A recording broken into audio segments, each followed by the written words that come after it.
لله حمدا يليق بجلاله وكماله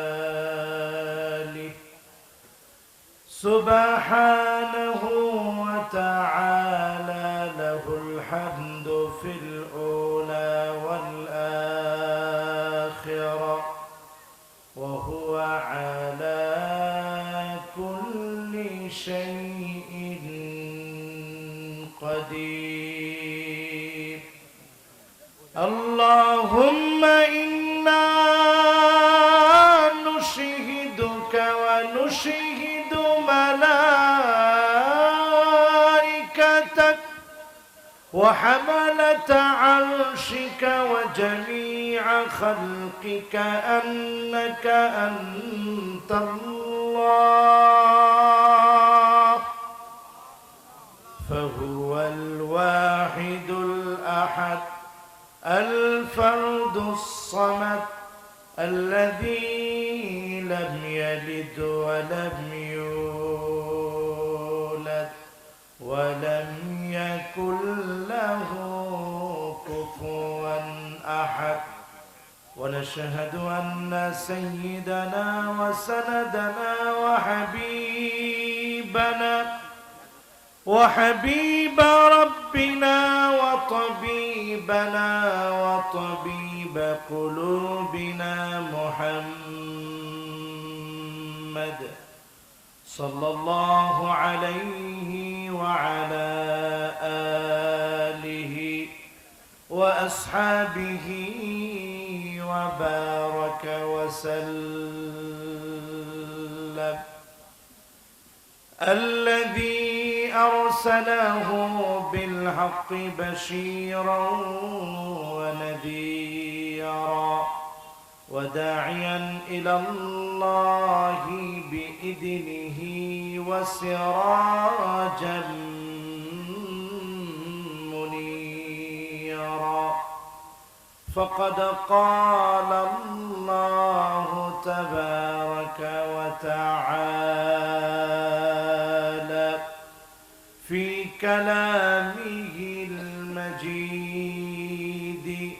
وفي فرقانه الحميد সকলে আসুন জল জল ভাস্বর সত্যপূর্ণ মহিমান্বিত আল কোরআন আল কারীম আমরা তেলাওয়াত করব আল্লাহ পাকের কাছে কামনা করব প্রত্যেকটা হরফের নূর এবং বারাকাত আল্লাহ পাক যেন আমাদেরকে দান করে সকলে পড়ে না আমিন সকলে পড়ে আউযু বিল্লাহি মিনাশ শাইতানির রাজীম বিসমিল্লাহির রাহমানির রাহিম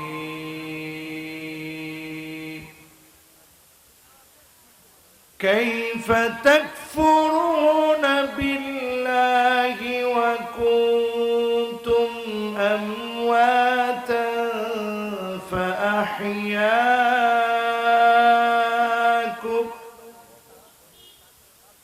ثم يميتكم ثم يحييكم ثم إليه ترجعون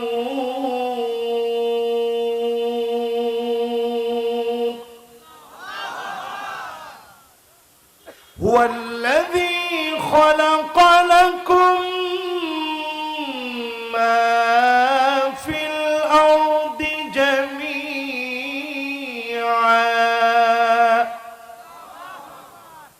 ثم استوى إلى السماء فسواهن سبع سماوات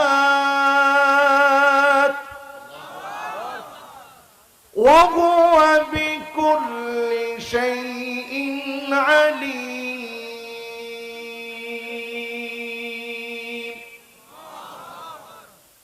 صدق الله العظيم.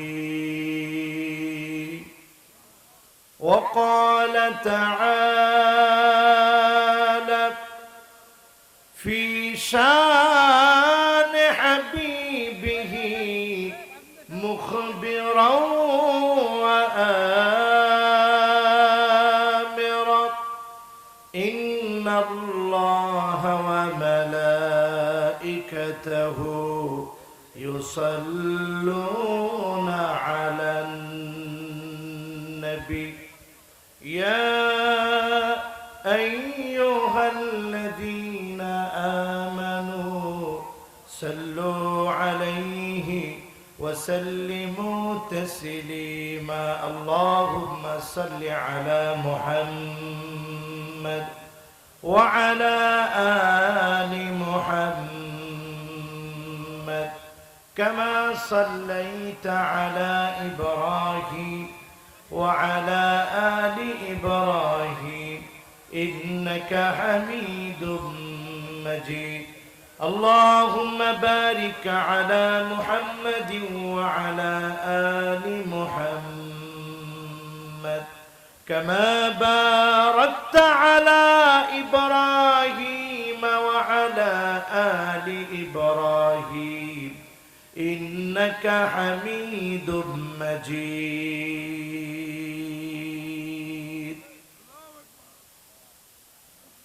সম্মানিত হাজিরিন, কোরআন ও সহিহ হাদিস ভিত্তিক সপ্তম বার্ষিক পবিত্র তাফসীরুল কোরআন মাহফিল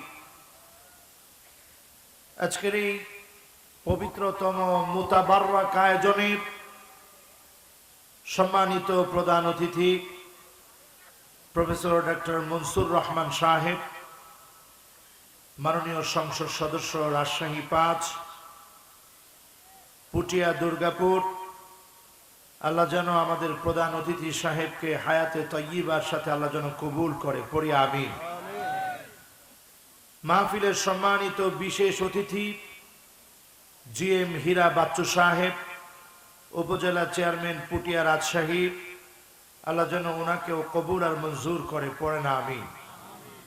জনাব মোহাম্মদ বদিউজ্জামান বদি সাহেব, চেয়ারম্যান 2 নং বেলপুকুরিয়া ইউনিয়ন পরিষদ, আল্লাহ যেন আমাদের এই মেহমানকেও হায়াতে তয়্যিবার সাথে কবুল করে, পড়ে না আমিন।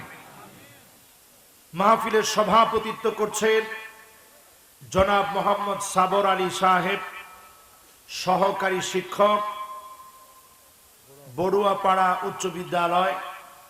আল্লাহ যেন আমাদের সম্মানিত সভাপতি সাহেবকে হায়াতে তয়্যিবার সাথে কবুল করে, পড়ে না আমিন। এতক্ষণ আমার আগে আমার যে ভাই আলোচনা রেখেছেন শেখ আরিফুজ্জামান মোল্লা সাহেব, সহকারী শিক্ষক তানজিমুল উম্মাহ মাদ্রাসা কুমিল্লা, আল্লাহ যেন মেহমানকে ইলমের সাথে আমলের সাথে আল্লাহ যেন কবুল আর মঞ্জুর করে, পড়ে না আমিন। সম্মানিত হাজিরিন, উপবিষ্ট হয়েছেন হাদারাত উলামায়ে কেরাম, সম্মানিত মুরব্বিয়ানে কেরাম, তারুণ্যের উচ্ছ্বাস, দিক দিগন্তের দিকপাল, তরুণ প্রজন্মের আমার তরুণ ভাইয়েরা, পর্দার অন্ত আড়ালে শ্রবণরত আছেন মা এবং বোনেরা, সকলকে অনেক অনেক মোবারকবাদ জানাচ্ছি। এই সময়ে যারা আমরা আল্লাহ পাকের জন্য একত্রিত হয়েছি, আল্লাহ পাকের কাছে কামনা করি ফি মিজানে হাসানাতিনা, দাড়ি পাল্লায় যেদিন আমাদের আমলনামাগুলো ওজন দেওয়া হবে, সেই ওজন দেওয়ার মুহূর্তে আল্লাহ পাক যেন আমাদের দাড়ি পাল্লাকে ভারী বানায় দেয়। সকলে বলেন আল্লাহুম্মা আমিন। মহান মালিক দয়া করে, মায়া করে, মহব্বত করে, ভালোবেসে যাদেরকে আজকে আসার, বসার, বলার এবং শোনার মতো তৌফিক এনায়েত করলেন, সে মহান মালিকের আলিশান দরবারে শুকরিয়া আদায় করে সকলে পড়ছি কালিমাতুর শুকর, আলহামদুলিল্লাহ। প্রশংসা কার? সব সময় করব কার? অসুস্থ হয়ে গেছেন তখনও কার? বিপদে পড়ে গেছেন তখনও কার? মন খুব খারাপ তখনও প্রশংসা করবেন কার? অনেক টাকা আল্লাহ আপনাকে দিয়েছে, সুখ আর সুখ তখনকার, আবার দুঃখ আর দুঃখ, কষ্ট আর কষ্ট তখনও আল্লাহর। আউয়ালু মান ইউদআ ইলাল জান্নাহ আল হামিদুন।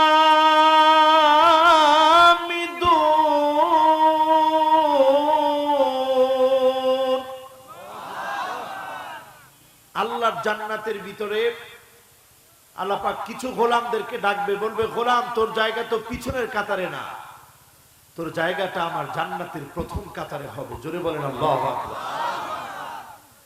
একটু চিন্তা করেন, কল্পনা আনেন আমার রাজশাহীর ভাইরা, আল্লাহ পাক কিছু গোলামদেরকে জান্নাতের প্রথম কাতারের জন্য দাঁড় করাবেন, অন্য কোন কাতারের জন্য নয়, জান্নাতের প্রথম কাতারের জন্য ডাকবেন।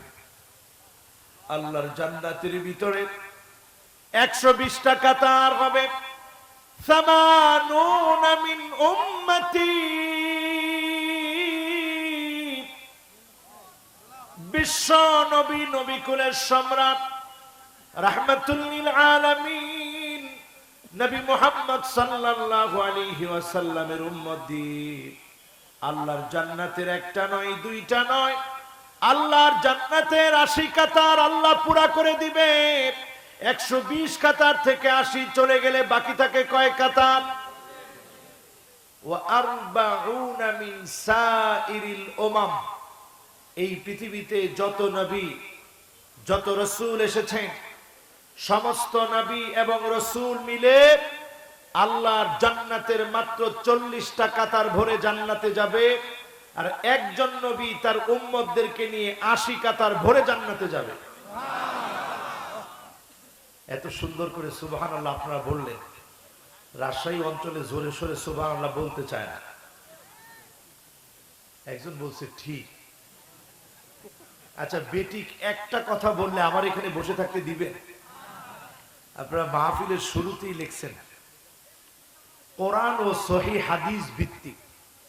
বলেন তো আমাদের কোরআনের চাইতে অথেন্টিক আর কোন কিতাব কি পৃথিবীতে আছে?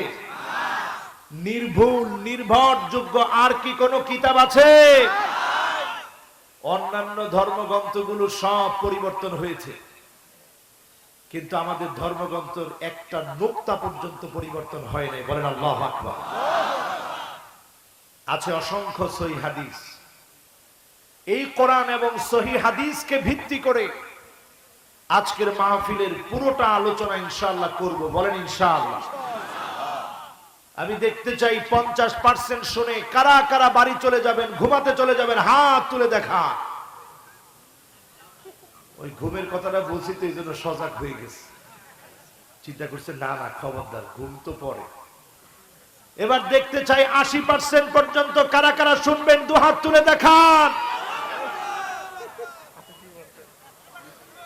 দেখেন অবস্থা, মানি হুজুর 80% পর্যন্ত শুনবো, এরপরে আর শুনবো না। তাহলে মনোযোগ আছে? কেমনে মনোযোগ আছে? একটা লোক হাত নিচে রাখলো না, সবাই হাত উপরের দিকে দিয়ে দিস। ও হাত তুলে নেয়, আলহামদুলিল্লাহ। এবার 100% কারা কারা শুনবো একটু হাত তুলি তো দেখি। আল্লাহ তুমি আমাদের এই হাতগুলাকে নাজাতের জন্য কবুল করো। আল্লাহ আমাদেরকে নামাজি হিসাবে কবুল করো। আল্লাহ তুমি আমাদেরকে জান্নাতি হিসাবে কবুল করো। আল্লাহ আজকের এই মাহফিলের শ্রম, এই মাহফিলের কষ্টকে আল্লাহ জান্নাতে যাওয়ার জন্য কবুল করে নাও। পড়ে না আমিন। এবার হাতগুলা নামা, কষ্ট দিয়ে দিলাম, থাকবেন তো ইনশাআল্লাহ? ওয়াদা করলেন কার সাথে? আল্লাহর সাথে ওয়াদা করে যদি ভঙ্গ করেন আল্লাহ খুশি হবে না বেজার হবে? আল্লাহকে বেজার করা যাবে? গুনার কাজ তো আমরা অনেক করি, আজকে একটু সওয়াবের কাজ করার চেষ্টা করব। পরেন ইনশাআল্লাহ। আমি আমার ভাইদেরকে দৃষ্টি আকর্ষণ করছি, কোথাও যদি কয়েল থাকে মেহেরবানি করে কয়েলটা নিভাই দিতে হবে। এখানে আছে? আচ্ছা, যদি কয়েল থাকে একটু নিভাই দিবেন, পিছনে থাকলেও নিভাই দিতে হবে। আর ডানে বামে সামনে পিছনে যারা দাঁড়ায় আছেন, একটু মেহেরবানি করে সবাই বসে পড়তে হবে। আসেন আমার লক্ষ্মী তরুণেরা, না লক্ষ্মী বলবো না, বলবো আমার আদরের তরুণেরা, রাস্তার উপরে যারা দাঁড়ায় আছেন তরুণরা, আপনারা একটু আসেন, বসেন। তরুণরা আজকের মাহফিলে আপনারা অনেক বেশি, আমি দেখতে পাচ্ছি সব তরুণ, টকবগে তরুণ। যেই তরুণের আজকের মাহফিলে এসেছে বিয়ে শাদী করে নাই, টকবগে তরুণ, তোমরা একটু আওয়াজ করে বলো তো দেখি আল্লাহু আকবার। এবার যারা বিয়ে শাদী করছেন একেবারে মুরব্বী, আপনারা বলেন তো দেখি আল্লাহু আকবার। চিন্তা করেন তরুণরা এরকম করে না, কিন্তু মুরব্বীরা দেখছেন কত জোরে বলার চেষ্টা করছে। এবার তরুণরা আরেকটা সুযোগ দিয়ে আপনারা একটু শোনায় দেন তো, জোরে বলেন তো আল্লাহু আকবার।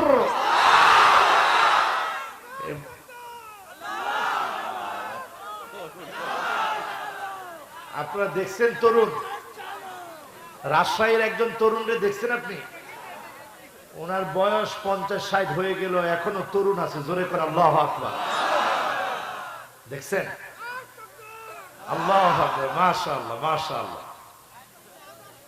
এবার আমরা দুই গ্রুপ একত্রে মিলে বলি আল্লাহু আকবার, আবার বলি আল্লাহু আকবার। সবচেয়ে বড় কে?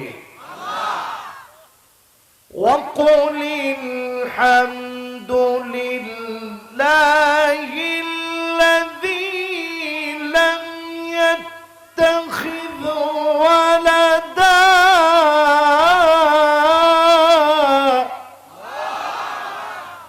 وَلَمْ يَكُنْ لَهُ شَرِيكٌ فِي الْمُلْكِ وَلَمْ يكن له ولي من الظل وكبره تكبيرا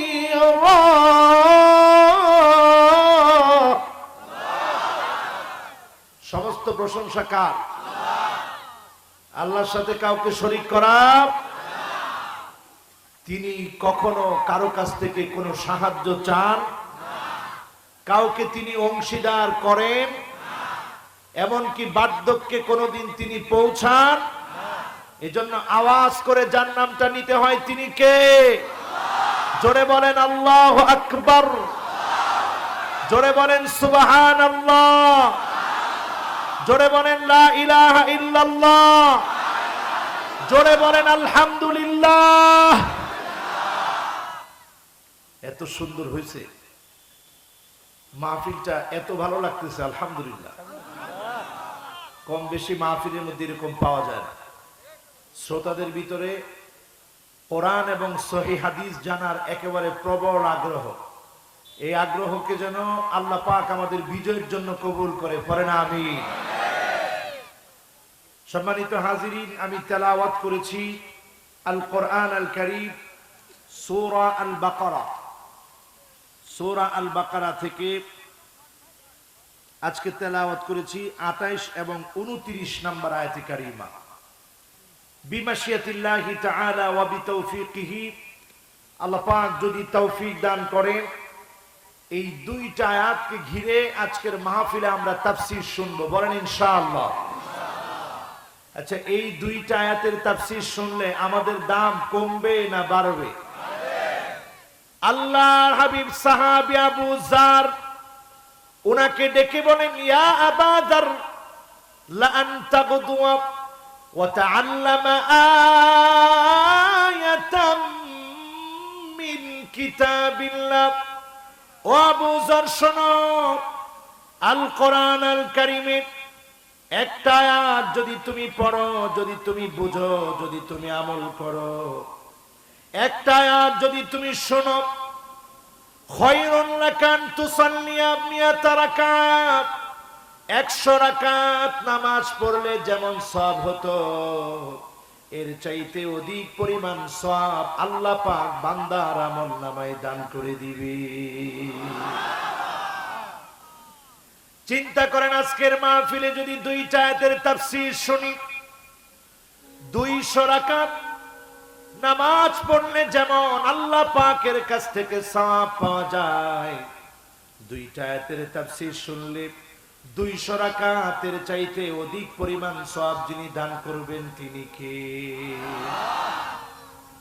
আল্লাহর হাবিব একই সাহাবী আবু যারকে ডেকে আবার বললেন, ইয়া আবা যার শোনো, লা আনতা গুদওয়া ওয়া তাআল্লামা বাবাম মিনাল ইলম, যদি কোন একটা জ্ঞান তুমি শিখো, উমিলা বিহি আও লাম ইউমাল, আমল করতে পারলা আর না পারলা, নতুন যদি কোন একটা জ্ঞান তুমি শিখো, খায়রুল লাকান তুসাল্লি আলফ রাকাত, 1000 রাকাত নামাজ পড়লে যেমন সওয়াব হতো, সম পরিমাণ সওয়াব আল্লাহ রাব্বুল আলামিন বান্দার আমলনামায় দান করে দিবে।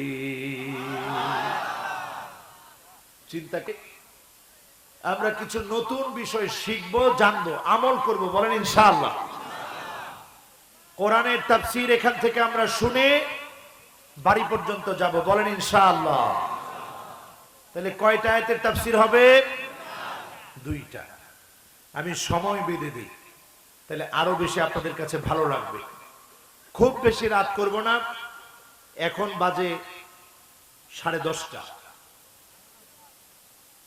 আমরা ইনশাআল্লাহ এই মাহফিলে 12টার ভিতরেই মাহফিল কমপ্লিট করে বাড়ির দিকে যাব, বলেন ইনশাআল্লাহ।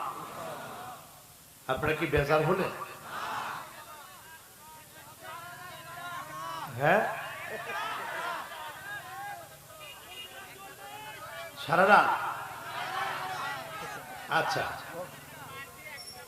আমার তো এলেম কালাম নাই, বেশি কথা বললে যেটা হবে, মান কাসুরা কালামুহু কাসুরা গালাতুহু, কথা বেশি বললে ভুল কিন্তু বেশি হয়। এজন্য বেশি কথা দরকার নাই, অল্প কথায় আমরা শেষ করব, বলেন ইনশাআল্লাহ। কাইফা তাকফুরুনা বিল্লাহি ওয়া কুনতুম আমওয়াতান ফাআহইয়াকুম সুম্মা ইউমীতুকুম সুম্মা ইউহয়ীকুম ثم إليه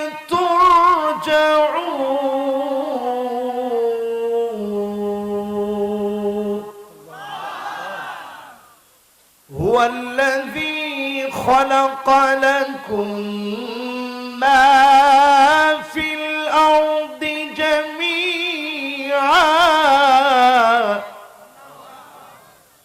ثم استوى إلى السماء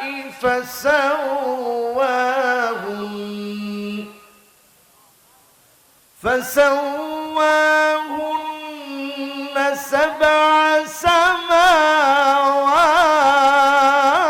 سماوات وهو بكل شيء عليم।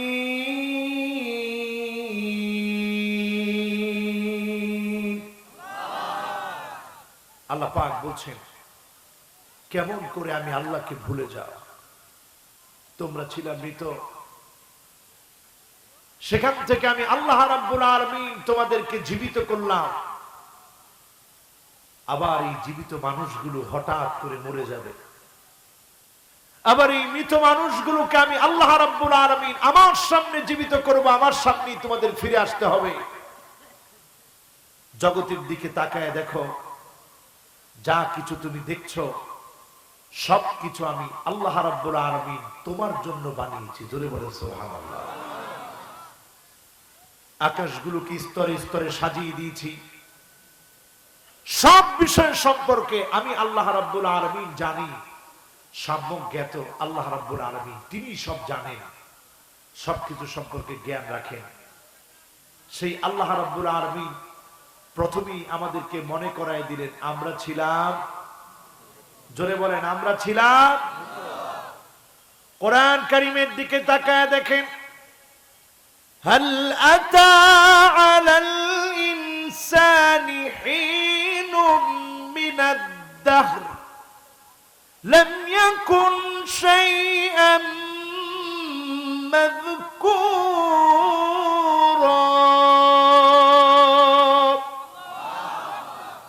বান্দা কিসের অহংকার করো, কিসের ক্ষমতা দেখাও, কিসের দাপট দেখাও?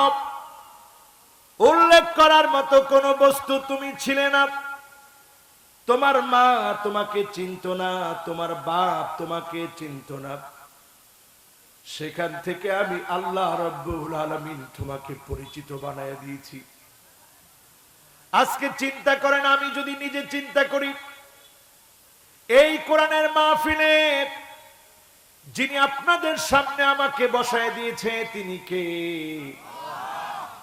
আল্লাহ পাক তো পারতেন আমার কাদের ভিতরে লাঙ্গল উঠায় দিতে, আরেকজনের ক্ষেতের ভিতরে আমাকে কামলা বানাতে পারতেন, আমাকে কৃষক বানাতে পারতেন, দিন মজুর বানাতে পারতেন, খেটে খাওয়া মানুষে বানাতে পারতেন। না বানিয়ে যিনি মোহাব্বত করে আদর করে কোরআনের মাইক সামনে দিয়ে বসায় দিয়েছে তিনি কি? প্রতিটা মানুষ একটু নিজের দিকে তাকায় দেখেন কেমন করে আল্লাহকে ভুলে যান। যার চক্ষুটা নাই সে আল্লাহর সুন্দর পৃথিবীটা দেখতে পারে নাই। এমন কি যেই মা জননী সন্তানের জন্য নিজের জীবনটা বিসর্জন করে দেয়, তিল তিল করে সন্তানকে লালন পালন করে, সেই মাকে দেখতে পারে নাই, বাবার চেহারা দেখতে পারে নাই, সুন্দর সৃষ্টি দেখতে পারে নাই। এই চোখ না থাকলে আল্লাহকে দেখতে পেতাম না, আল্লাহ রাব্বুল আলামিনের সৃষ্টি দেখতে পেতাম না, নিজের মাকে দেখতে পেতাম না, বাবাকে দেখতে পেতাম না। চোখ যিনি দিয়েছেন তিনি কে? এই চোখ কিন্তু আপনাকে গুনাহ করার জন্য দেওয়া হয় নাই। আলাম নাজাল লাহু আইনাইন,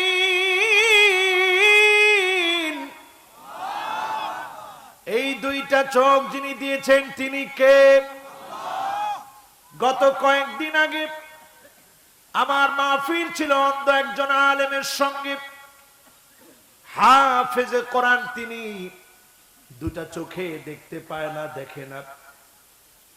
আমি অবাক হয়ে ওনাকে জিজ্ঞাসা করলাম, আপনি কেমন করে না দেখে কোরআন মুখস্থ করলেন?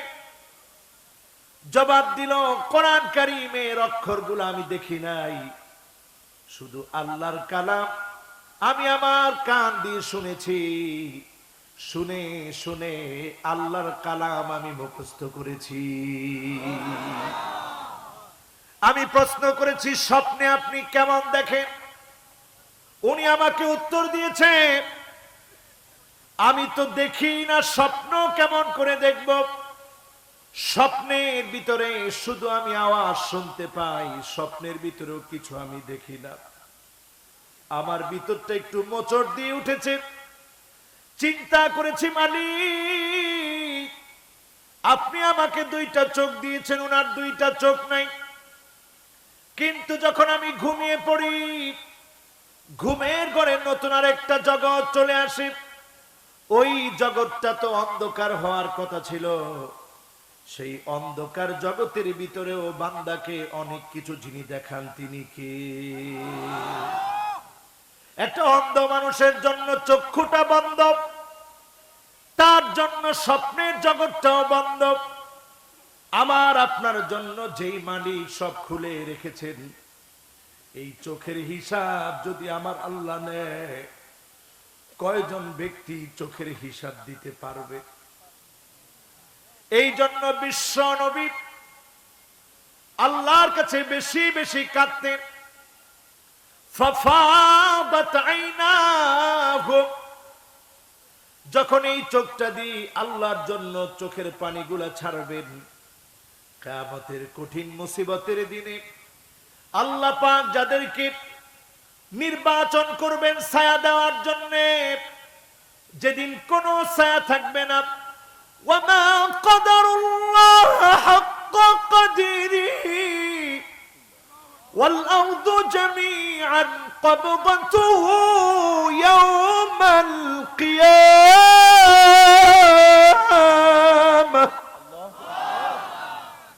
সেদিন আল্লাহ রাব্বুল আলামিন নিজে সব কবজা করে ফেলবেন। আল্লাহ রাব্বুল আলামিন সব কবজা করে ফেলবে। একটু মনটাকে নরম করে চিন্তা করেন, সব কবজা করে ফেলবে আমার আল্লাহ। সব সেদিন কবজা হয়ে যাবে আল্লাহ রাব্বুল আলামিনের সামনে। আল্লাহ রাব্বুল আলামিন সব কবজা করে ফেলে আল্লাহ একটা একটা করে ডাক দিবে আর বলবে, আইনা মুলুকুকুম, তোমাদের রাজাগুলা কোথায়? আইনা আশজারুকুম, গাছপালা কোথায়? আইনা জিবালুকুম, তোমাদের পাহাড়গুলো কোথায়? সবগুলো আল্লাহ রাব্বুল আলামিন নিয়ে ফেলবেন। বালুগুলোকে পর্যন্ত একত্রিত করে ফেলা হবে। সুম্মা ইয়াহুজ্জুহুন্না, এরপরে আল্লাহ পাক নাড়াচাড়া দিবেন। যখন আল্লাহ নিজে প্রশ্ন করবেন, সব থরথর করে কাঁপবে, কেউ উত্তর দেওয়ার মতো থাকবে না। আল্লাহ বলবে, লিমানিল মুলকুল ইয়াউম, আজকের দিনে রাজত্ব কার? সব নিস্তব্ধ হয়ে থাকবে, কেউ কোনো কথা বলার সুযোগ পাবে না, অপশন পাবে। সেদিন আল্লাহ নিজেই বলবে, লিল্লাহিল ওয়াহিদিল কাহ্হার, লিল্লাহিল ওয়াহিদিল কাহ্হার। এক রাগান্বিত আল্লাহ রাব্বুল আলামিন আজকের রাজত্বের মালিক। যে আল্লাহ দুনিয়ার জীবনে রাগ করেন না, বান্দা এত অন্যায় করে তারপরে আল্লাহ রাগ করে না। আজকের সকাল থেকে নিয়ে এই রাত পর্যন্ত যদি আপনি রুটিনটা একত্রিত করেন, আপনার রুটিনটা একত্রিত করে সামনে এনে দেখেন কি পরিমাণ গুনার কাজ আপনি করেছেন। হাত দিয়ে গুনাহ করেছেন, মুখ দিয়ে গুনাহ করেছেন, চোখ দিয়ে গুনাহ করেছেন, জবান দিয়ে গুনাহ করে ফেলেছেন, কাঁধ দিয়ে গুনাহ করেছেন। وَكُلَّ إِنسَانٍ أَلْزَمْنَاهُ طَائِرَهُ فِي عُنُقِهِ وَنُخْرِجُ لَهُ يَوْمَ الْقِيَامَةِ كِتَابًا يَلْقَاهُ مَنشُورًا।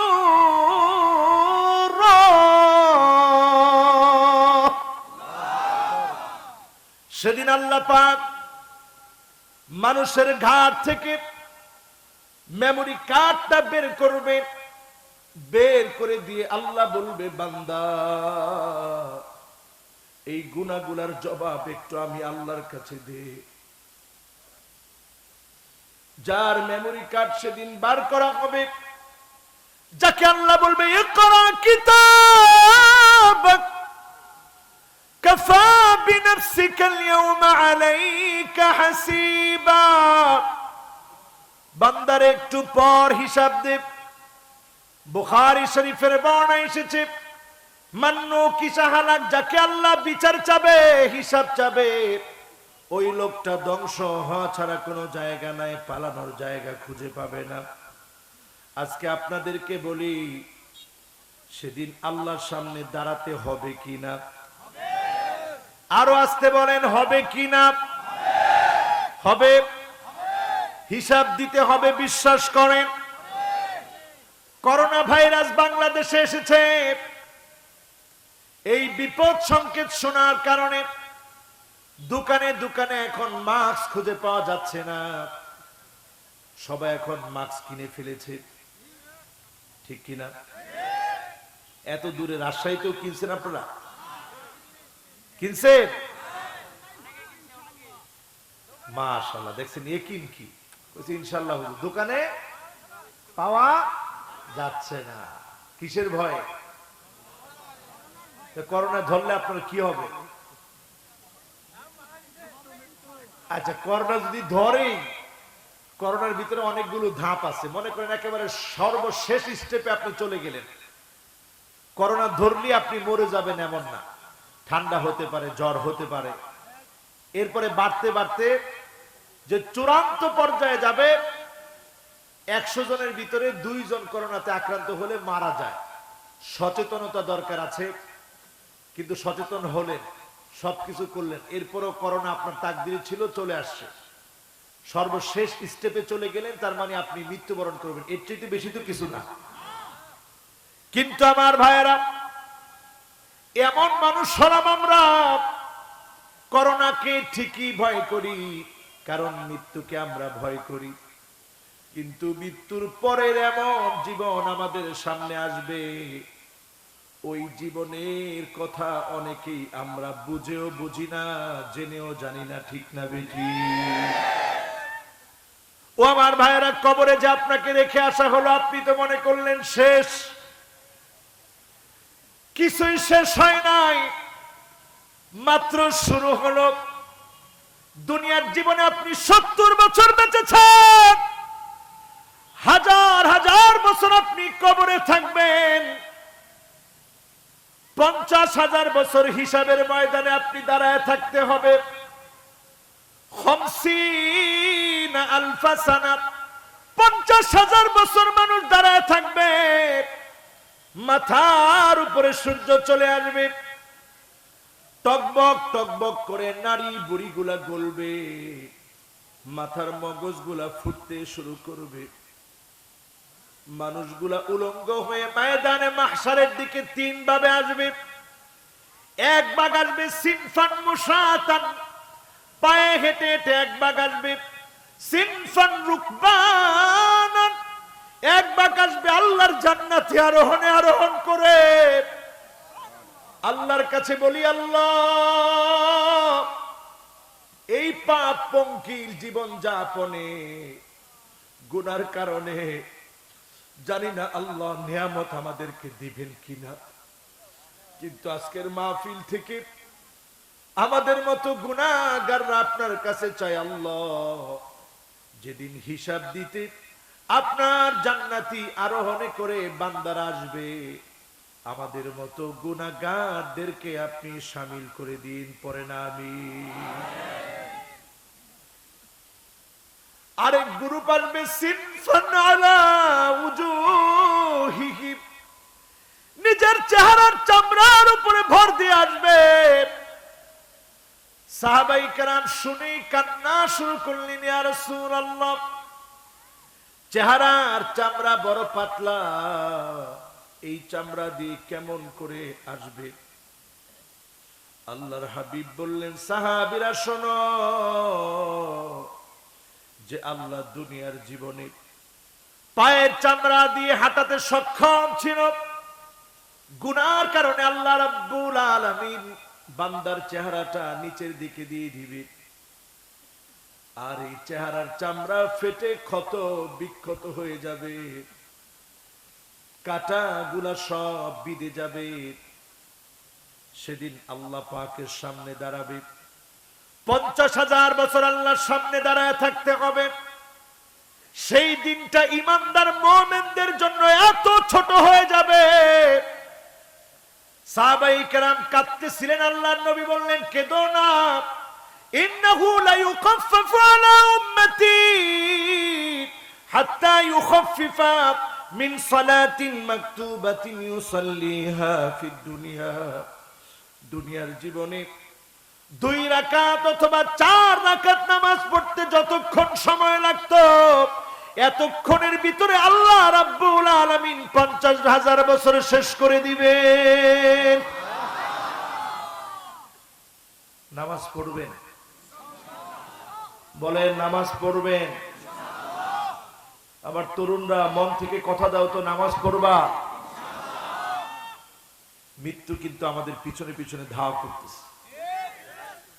আমার জীবনে অনেকবার একেবারে মৃত্যুর সম্মুখীন একটু হলেই মরে যেতাম, আল্লাহ পাক সেখান থেকে ফিরাই এনে আমাকে সজাগ করে দিছে, বান্দা আর সামনের দিকে অন্যায়ের দিকে যেও না। এরকম ঘটনা কি আপনাদের কারো জীবনে নাই? প্রত্যেকের জীবনে আছে। আছে। এই যে প্রত্যেকের জীবনে বড় বড় বিপদ থেকে আল্লাহ হেফাজত করলেন, এই হেফাজতের মধ্য দিয়ে আল্লাহ বান্দাকে বোঝায় দিল, বান্দা এখনো সময় আছে, ফিরে আয়।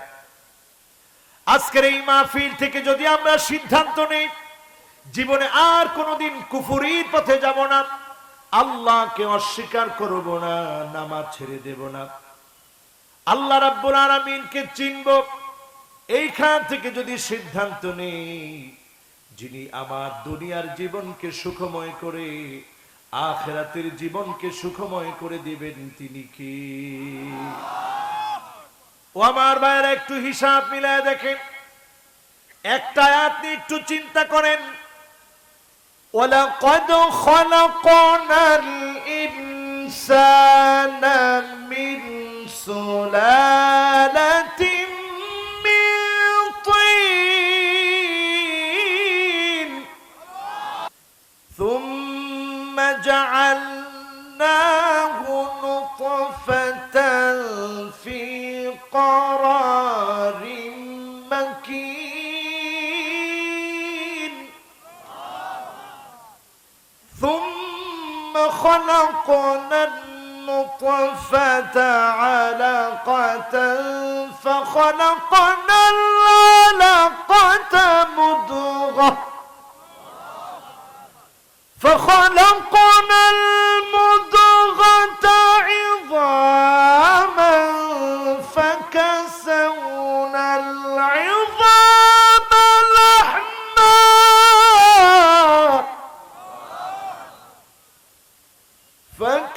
فكسونا العظام لحما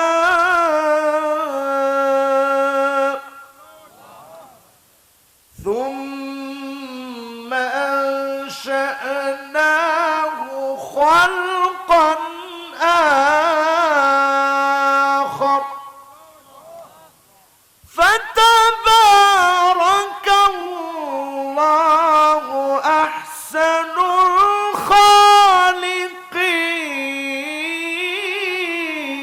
الخالقين ثم إنكم بعد ذلك لميتون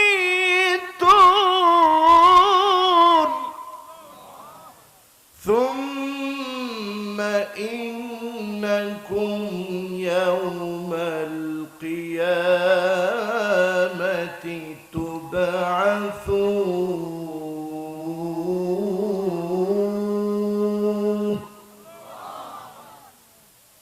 জীবনের ধাপটা একটু কল্পনা করেন, মিলায় নেন আয়াতের সাথে। কষ্ট হচ্ছে আপনাদের? কষ্ট হচ্ছে না তো? জীবনের ধাপগুলো একটু মিলিয়ে নেন। আল্লাহ রাব্বুল আলামিন আমাদেরকে সামান্য নুতফা, সামান্য একটু পানি থেকে আল্লাহ রাব্বুল আলামিন সৃষ্টির সূচনা শুরু করলেন। জমাট বাঁধা রক্ত হলো। যোগ যেমন থাকে, খাদ্যের সন্ধানে যোগের মতো হয়ে আপনি বেঁচেছিলেন। আল্লাহ পাক আপনাকে বাঁচিয়ে রেখেছিল। খাদ্যের সন্ধানে আপনি মায়ের সঙ্গে বেঁচেছিলেন, মায়ের পেটের ভিতরে। আল্লাহ রাব্বুল আলামিন সেখান থেকে একটা গোশতপিণ্ড বানালো। গোশতপিণ্ডের ভিতরে আল্লাহ হাড় দিল। হাড়ের ভিতরে আল্লাহ রাব্বুল আলামিন আবার গোশত দিয়ে পলেপ দিল। এতক্ষণ পর্যন্ত আপনি ছিলেন মুদগা। চুইংগাম চিবানে যেমন দাঁতের দাগ পড়ে যায়, আপনার হাড় গোড়ের দাগ দেখা গেছে, কিন্তু কোনটা হাত কোনটা পা বোঝা যায় নাই। সেখান থেকে আল্লাহ পাক হাতের জায়গায় হাত বের করেছে, পায়ের জায়গায় পা বের করেছে। এইভাবে করে আল্লাহ রাব্বুল আলামিন সুন্দরতম নতুন একটা সৃষ্টি আপনাকে মানুষ বানিয়েছে। কিন্তু সব শেষে আপনাকে আবার দুনিয়ায় সুন্দর করে জীবন যাপনের পরে আল্লাহ রাব্বুল আলামিন একদিন মৃত্যু দিবে। চলে যেতে হবে কার কাছে? আবার দাঁড়াতে হবে কার কাছে? যত জালেম জুলুম করে, যত অন্যায়কারী অন্যায় করে, যত পাপিষ্ঠ আল্লাহর বিরুদ্ধাচরণ করে, সবাইকে একদিন কার কাছে দাঁড়াতে হবে? জোরে বলেন, কার কাছে? আল্লাহ যে বললেন সূরা বাকারার ভিতরে, কাইফা তাকফুরুনা বিল্লাহি ওয়া কুনতুম আমওয়াতান ফাহিয়াকুম। এই যে আমরা মৃত ছিলাম, যিনি জীবিত বানালো তিনি কে? মানুষ যার কারণে আল্লাহকে অস্বীকার করে। কয় কারণ? একটু সবাই বলেন কয় কারণ? এক নাম্বার কারণ হলো আল কিবর, অহংকারের কারণে আল্লাহকে অস্বীকার করে। অহংকারের কারণে বহু ব্যক্তি নামাজ পড়ে না, এমন লোক আছে না নাই? কি অহংকার! চিন্তা করে আমার টাকা পয়সা সব আছে, নামাজ পড়বো গরিবরা, আমার মতো ধনীর নামাজ কি? নাউজুবিল্লাহ। আরে বাপরে বাপ, তুই একটা ধনী। 55,000 একর জমির মালিক ছিল কারুন। কারুনের নাম শুনছেন? বাড়ি কোন দেশে? সবাই বলেন। আমি কারুনের বাড়িটা শখ করে দেখতে গেলাম। 55,000 একর জমি, কি যেন তেন কথা? দেখতে গিয়ে আমি অবাক। 55,000 একর জমি পুরোটা একেবারে সব শেষ হয়ে গেছে। একটা বিল্ডিং আজ অবধি কালের সাক্ষী হয়ে দাঁড়িয়ে আছে। সুবহানাল্লাহ অথবা আল্লাহু আকবার মানুষ তখন বলে না যখন একেবারে ক্লান্ত হয়ে যায়, আবার আরেকটা সময় বলে না যখন একেবারে আশ্চর্য হয়ে যায়। এখন আপনারা কোনটা হয়েছে? আশ্চর্য হয়েছে? তাহলে একটু কম সুবহানাল্লাহ। হুজুর কারণ আমি তো ছিলাম রাখাল, আনা কুনতু রাঈ, আমি তো ছিলাম রাখাল। আবুয়া কানা রাঈ, আমার বাপও ছিল রাখাল, আমার দাদাও ছিল রাখাল। সবাই অবাক হয়ে গেল, কিরে আজকে হঠাৎ করে এটা কেমন? খুতবার ভিতরে এটা না বললেও পারত। একজন প্রেসিডেন্ট যদি বলে আমি ছিলাম রাখাল, আমার বাপ ছিল রাখাল, দাদা ছিল রাখাল, সুন্দর শোনা গেল কথাটা। সবাই জিজ্ঞাসা করলো খলিফাতুল মুসলিমিন এমনটা কেন বললেন? তিনি বললেন, অনেক মানুষ যখন আমি দেখেছি আমার ভিতরে অহংকারের কোন বীজ যেন বপন করতে না পারে, কোন বীজ যেন আমার অন্তরের ভিতরে রোপণ না হয়, এজন্য আমি ওমর বলেছি আমি ছিলাম রাখাল, আমার বাবা ছিল রাখাল, দাদা ছিল রাখাল, যাতে করে আমার অন্তরের ভিতরে অহংকার না আসে। বলেন আল্লাহু আকবার। যখন তিনি খলিফা হলেন, তিনি সমস্ত মানুষকে লক্ষ্য করে বললেন, ইন্নী উল্লিতু আলাইকুম ওয়া লাস্তু বিখাইরিকুম, আমি তোমাদের নেতা নির্বাচিত হয়েছি, কিন্তু তোমাদের চাইতে শ্রেষ্ঠ কিন্তু আমি ওমর নই। যদি কোথাও আমি ওমর ভুল করি, তোমাদের খোলা উন্মুক্ত তরবারি দিয়ে আমি ওমরকে তোমরা শুধরায় দিও। বলেন আল্লাহু আকবার। চিন্তা করা যায়। আর আজকের লোকগুলার দিকে, চেহারার দিকে তাকায় দেখেন, আমি আর বেশি গেলাম না। কি কদ্দুর নেতা, তার পাওয়ারের ঠেলায় থাকা যায় না, ধাক্কায় সরেন সরেন, আছে না নাই? এই অবস্থা চলতেছে। আর খলিফাতুল মুসলিমিন আমিরুল মুমিনিন, ওনার চরিত্রের ভিতরে অহংকার ছিল না। বলেন আল্লাহু আকবার। এজন্য আজকের মাহফিল থেকে আমরা নিয়ে যাব, মান তাওয়াদা লিল্লাহ রাফাহুল্লাহ। আল্লাহর ওয়াদা হলো, যেই লোকটা আল্লাহর জন্য বিনয়ী হবে তাকে যিনি বড় বানাবেন তিনি কে? বড় হতে চান, বিনয়ী হন। বড় হতে চান, অহংকার ছাড়েন। বড় হতে চান, আল্লাহর জন্য নমনীয় হয়ে যান, সিজদা অবনত হন। যিনি বড় বানায় দিবে তিনি কে? কষ্ট হচ্ছে? 2 নাম্বার বলেছিলাম আমার ভাইরা, যৌন চাহিদার গোলাম হওয়া যাবে না, যৌন চাহিদাকে কন্ট্রোল করা লাগবে। আপনি এই কথা মনে রাখবেন, যৌন চাহিদাকে কন্ট্রোল করলে যিনি জান্নাতে সুখময় জীবন দিবেন তিনি কে? 3 নম্বরে আমার ভাইরা, হিংসা করা যাবে না। 4 নম্বরে কারো উপরে আপনি রাগান্বিত হবেন না। আপনি যদি কোরআনের ব্যাপারে রাগান্বিত হয়ে যান, ওমান তারাকাহু জাব্বারান কাসামাহুল্লাহ, কোন শৈরা শক্তি যদি আল্লাহর কোরআনের বিরুদ্ধে দাঁড়ায়, টুকরা টুকরা করে আল্লাহ জমিনে তাকে নিশ্চিহ্ন করে দিবে। ঠিক না বেঠিক? এবার আসেন পরের আয়াতের দিকে যাই।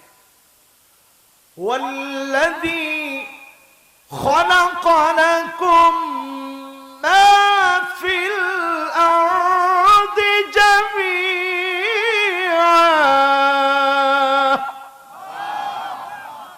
সব যিনি মানুষের জন্য সব কিছুকে সৃষ্টি করেছেন কে? কার জন্যে?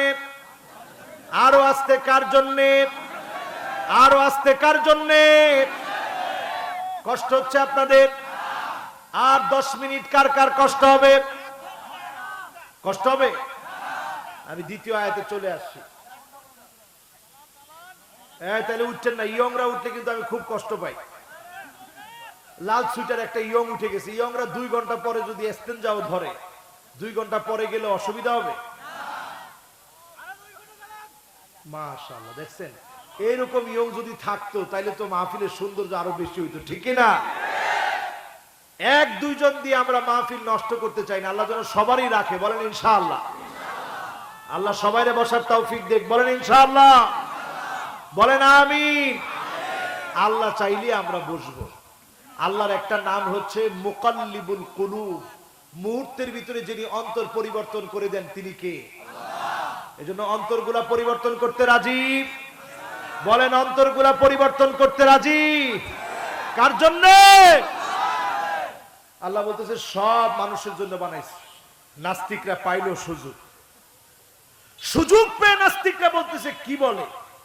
সব বলে মানুষের জন্য বানাইছে, তাহলে তেলাপোকা কার জন্য বানাইছে? আমিও যেদিন এটা শুনছি আমি 100% নিশ্চিত আল্লাহ তেলাপোকা আপনি আমাদের জন্যই বানাইছেন। কিন্তু নাস্তিক যেহেতু প্রশ্ন করছে, উত্তরটা তো আমার জানতে হবে। আমি উত্তরটা সার্চ করলাম যে তেলাপোকা আল্লাহ কার জন্য বানাইছে, কিসের জন্য তেলাপোকা, তেলাপোকার ভিতরে কি আছে, আর আতুজুরি বের করে দেখতে হবে। এবার একটু পড়া শুরু করলাম। পড়া শুরু করে আমি অবাক। তেলাপোকা নিয়ে টেক্সাস ইউনিভার্সিটি বায়োলজি ডিপার্টমেন্টের প্রধান প্রফেসর শ্রীনি, উনি আমার বহু আগে তেলাপোকা নিয়ে গবেষণা করতে করতে পৃথিবীর ভিতরে একজন তেলাপোকা গবেষক, শুধু গবেষকই না বিশেষজ্ঞ। আমি কি আল্লাহু আকবার, কি এটা একটু পড়ে দেখি। পড়তে পড়তে আমি হতবাক। নাস্তিকরা প্রশ্ন করে সব যদি আল্লাহ মানুষের জন্য বানায়, তেলাপোকা কার জন্য বানাইছে? আমি চিন্তা করতেছি আল্লাহ উত্তরটা এমন সুন্দর করে যদি পাইতাম আমার কলিজাটা ঠান্ডা হয়ে যেত। খুঁজতে খুঁজতে দেখি তেলাপোকা একটা টেকসই কীট, অত্যন্ত শক্তিশালী কীট, যেই কীটটাকে বিলিয়ন বিলিয়ন বছর পূর্বে মানুষের জন্য আল্লাহ পাঠাইছে। আরো আস্তে কোন সুবহানাল্লাহ। এবার আর বলা লাগবে না, এমনি সুবহানাল্লাহ জোরে বলবেন, একটু ভালো করে খালি মনোযোগ দিয়ে শুনে। কেন? কারণ তেলাপোকা না খেয়ে থাকার পরেও দেখবেন আপনার শোকেসের কোনায় তেলাপোকা বসে আছে, নিচে দেখবেন 100 পায়খানা। কয়শো? 120। যিনি গবেষণা করে দেখছে উনি গিয়ে দেখছে যে 100-এরও বেশি। যে ঝাড়ু দেয় সে আরো বেশি জানে। আপনারা শোকেস পরিষ্কার করতে গেলে আপনি অবাক হয়ে যাবেন, কিচ্ছু নাই খাওয়া, কিন্তু 100, 150, 200 পায়খানায় ভরা। এর মানে কি? তেলাপোকা একটা টিকসই কীট। এই কীট সব ধরনের ময়লা আবর্জনা খায়। আপনার নখ থেকে শুরু করে, মাথার চুল থেকে শুরু করে, মুছ থেকে শুরু করে, দাড়ি থেকে শুরু করে, চামড়া থেকে শুরু করে, সাবান থেকে শুরু করে সব ময়লা খেতে পারে। তেলাপোকা খাওয়ার পরে পেট থেকে যখন ময়লা হিসেবে পায়খানা হয়ে বের হয়, ওই পায়খানার সঙ্গে আল্লাহ রাব্বুল আলামিন কালো কালো এই ময়লার ভিতরে এমন নাইট্রোজেন বের করে দেন, ওই নাইট্রোজেন ক্রিয়ার মধ্য দিয়ে এই পৃথিবীকে সবুজ শ্যামল রাখার জন্য আল্লাহ পাক ওই নাইট্রোজেনটাকে মানুষের জন্য ব্যবহার করে সবুজ শ্যামল রাখে।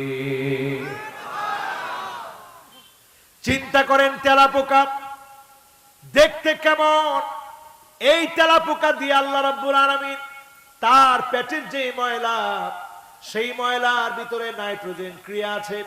এই নাইট্রোজেন ক্রিয়া আপনার আমার বাঁচার জন্য কত সুন্দর ব্যালেন্স করা। এবার নাস্তিকরা বলে ফাঙ্গাসের দরকার কি? ফাঙ্গাস কোন কাজে লাগে? ছত্রাক কোন কাজে লাগে? ছোট ছোট কিরা আপনার দেশে কি কর? আরে ছাড় পোকা না, এটা আছে না কিরা, কিরা ওই যে সাদা, মানে কোনো কিছু মরে গেলে পরে ওই মরাটার ভিতরে পেটের ভিতরে কিলবিল কিলবিল করে, ওটার নাম কি? যে পোকাই হোক। নাস্তিকরা বলতেছে এরকম কিরা এটা কি কাজে লাগে, কাল লাগা বানাইছে? আপনি একটু তাকায় দেখেন, যদি বন জঙ্গলে এই পোকাগুলা না থাকতো, বন জঙ্গলে যখন কোনো প্রাণী মারা যেত মাটি কেমন করে চুষে নিত। এই কিরাগুলা খেতে খেতে খেতে খেতে একটা পর্যায়ে মাটি চুষে নেয়। যখনই তার পেট থেকে রসগুলা বের হয়ে যায়, দেহ থেকে রসগুলা বের হয়ে যায়, মাটি যখন চুষে নেয়, এই জন্য আপনি জমিনের ভিতরে বসবাস করতে পারছেন। আজকে যদি এমন সিস্টেম আল্লাহ না রাখতো,